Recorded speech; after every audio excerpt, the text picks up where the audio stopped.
Program Makan Bergizi Gratis, MBG, yang digulirkan pemerintah ternyata membuka ruang baru bagi pesantren untuk menunjukkan kapasitasnya sebagai lembaga yang mandiri dan berdaya.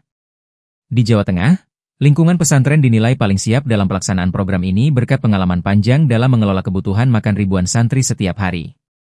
Ketua Pengurus Wilayah Nahdlatul Ulama, PWNU, Jawa Tengah, KH Abdul Ghaffar Rozin menyebut dapur pesantren sudah beroperasi dengan sistem yang tertata jauh sebelum program MBG muncul.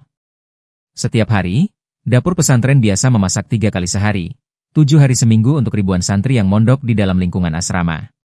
Meski demikian, PWNU Jawa Tengah tetap menekankan pentingnya penerapan standar akuntabilitas sebagaimana aturan yang berlaku dalam program MBG Kementerian Agama, pengawasan gizi, tata kelola keuangan hingga kebersihan dapur disebut harus menjadi perhatian serius agar tujuan utama program dapat tercapai tanpa menimbulkan risiko kesehatan. Hingga saat ini, tercatat baru sekitar 11-12 pesantren di Jawa Tengah yang ikut serta dalam program MBG, dengan alokasi Rp10.000 per porsi. Pihak pesantren menilai anggaran tersebut sudah lebih dari cukup, mengingat biaya makan di pesantren pada umumnya jauh lebih efisien bahkan ada yang hanya Rp3.400 per porsi. KH Ghaffar juga menyoroti pentingnya pengawasan bahan makanan dan proses pengolahan untuk mencegah terulangnya kasus keracunan di beberapa lokasi pelaksana MBG. Ia turut menegaskan, pengalaman panjang pesantren dalam menjaga kualitas makanan santri bisa menjadi acuan bagi lembaga pendidikan lain. Dengan sistem yang telah terbukti efisien dan berkelanjutan, pesantren dinilai bukan hanya siap mendukung program pemerintah, tetapi juga berpotensi menjadi model nasional dalam membangun kemandirian gizi di kalangan pelajar. Kita perbandingkan dengan pihak lain yang belum terbiasa mengolah catering, pesantren jauh lebih siap. Karena sebelum ada MBG pun dapur pesantren itu masak ribuan kali, 3 kali dalam sehari.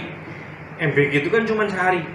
Nah, kalau pesantren dapurnya itu 3 kali dalam sehari, 7 hari dalam seminggu. Nah, dan dalam hal itu pesantren jauh lebih siap.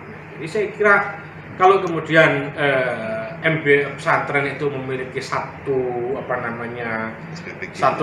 program khusus ya yang dedicated untuk pesantren itu akan sangat baik begitu. Tentu dengan tanpa merubah standar yang selama ini diterapkan oleh MBG seperti misalnya ya ada kepala dapur, gizi, akuntansi.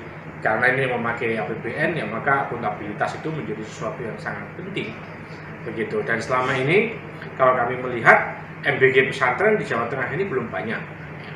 Baru sekitar 11 atau 12 begitu MBG berbasis pesantren. Nah, saya kira itu bisa menjadi pertimbangan BGN dalam hal ini.